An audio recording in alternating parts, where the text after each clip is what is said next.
Baik, assalamualaikum.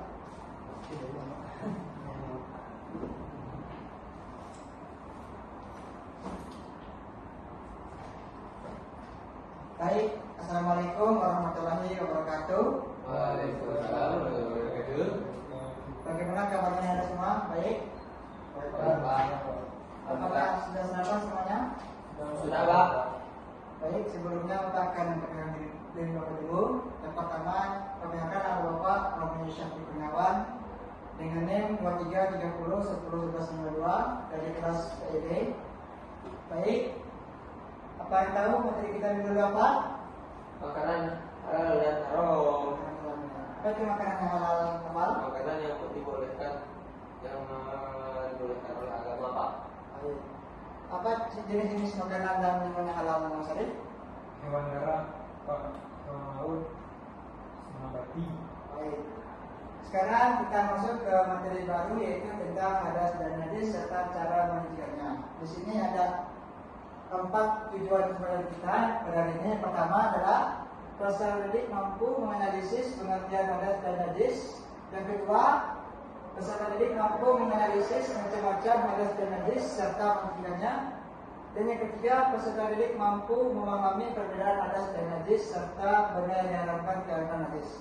Dan yang terakhir yaitu yang keempat, peserta didik mampu memahami air, pembagian air dan air yang makruh untuk bersuci.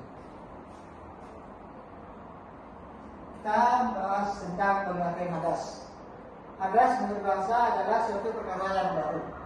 Adapun menurut istilahnya, hadas merupakan suatu keadaan seorang yang dianggap bersuci menurut agama Islam.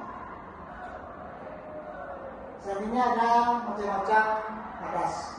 Hadas yang pertama hadas kecil dan cara mencucikannya. Hadas kecil adalah hadas yang cara mencucikannya dengan cara berwudu atau bertayamum.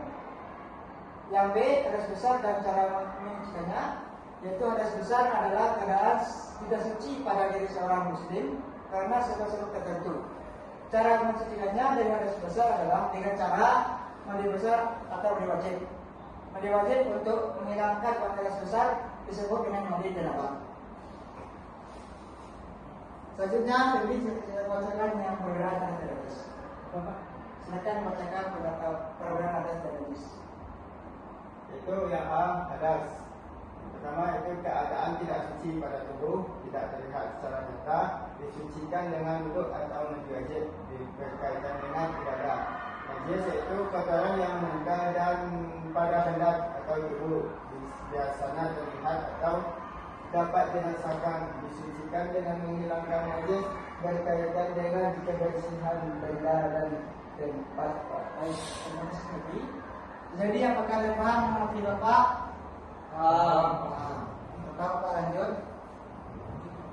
Selanjutnya ada materi kita pengertian najis. Najis menurut bahasa dalam arti kotor atau menjadikan tidak bersih atau tidak suci, baik bersifat isian maupun maknawiyah. Sedangkan menurut istilahnya najis adalah suatu benda yang mengotori pakaian atau benda pada kita yang halangi sahnya ibadah kita kepada Allah Subhanahu wa taala. Selanjutnya ada macam-macam najis. Yang pertama najis muka ringan.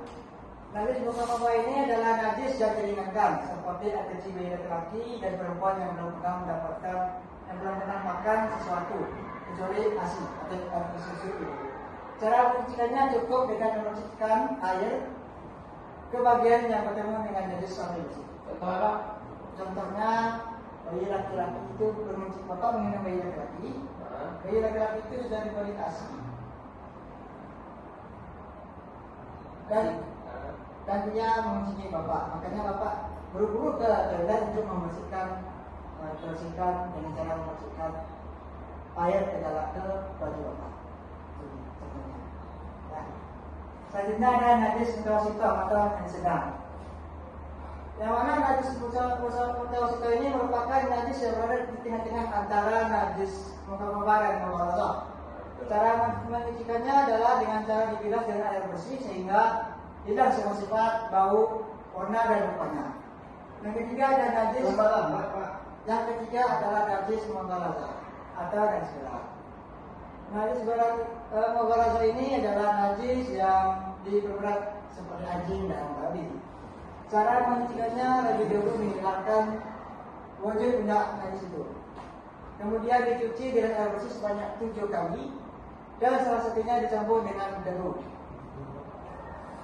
Materi selanjutnya adalah benda yang diharamkan karena najis. Silakan saya dibacakan. Satu, bangkai, 2 darah, 3 daging babi, 4 minuman keras, 5 kotoran manusia dan hewan, 6 air yang tercemar najis. Hukum, udah Pak?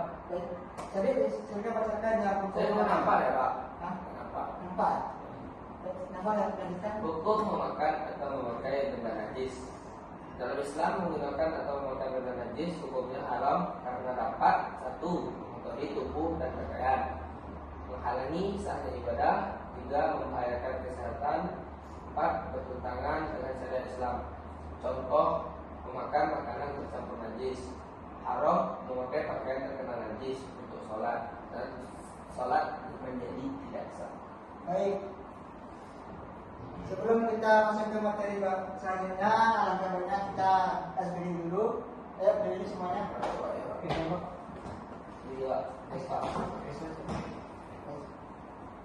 SBD-nya cukup simpel saja, yaitu kepala, pundak, lutut, kaki.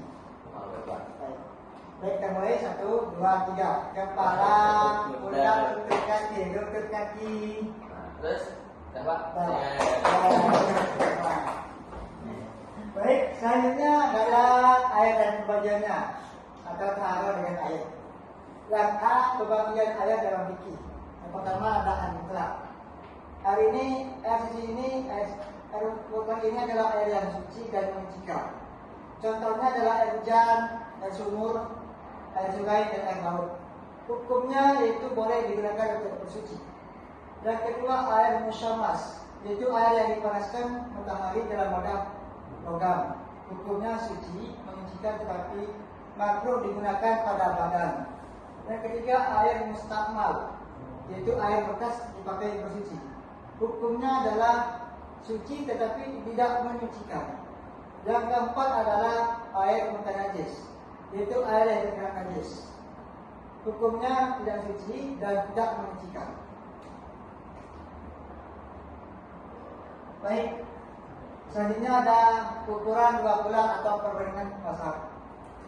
2 kula adalah ukuran banyaknya air yang tidak mudah menjadi najis kecuali berubah warna, bau atau rasa. Perkirakan ukuran 2 kula menurut ulama yang pertama ada sekitar 216 liter, serta ada yang berpendapat sekitar 270 liter. Ada 2 perbedaan mazhab tentang ukuran 2 kula ini. Yang pertama mazhab Syafi'i. Air kula ini dan air kula dari 2 kula mudah terkena najis. Kemudian mazhab Hanafi melihat perubahan hasil air bukanlah jumlahnya saja. Yang C selanjutnya adalah air yang makruh digunakan untuk bersuci. Contoh air makruhnya adalah air yang sangat panas, air yang sangat dingin, air musyamas, air di tempat yang dikhawatirkan membahayakan kesehatan. Hikmahnya adalah agar tidak menimbulkan mudarat bagi tubuh serta menjaga kesehatan dan kenyamanan dalam beribadah. Baik, sampai situ saya paham, Nanti Bapak. Sudah Pak. Baik. Untuk itu Bapak akan berikan tugas untuk Anda semua, yaitu membuat mind mapping materi kita pada hari ini. Dikumpulkan minggu depan ditulis tangan, dikumpulkan minggu depan. Minggu depan akan Bapak periksa sebelum kita masuk ke materi yang baru. Sekian materi Bapak yang Bapak sampaikan. Assalamualaikum warahmatullahi wabarakatuh. Waalaikumsalam warahmatullahi wabarakatuh. Belum tidak, 4 belum tidak. Mana ni buang mana ni?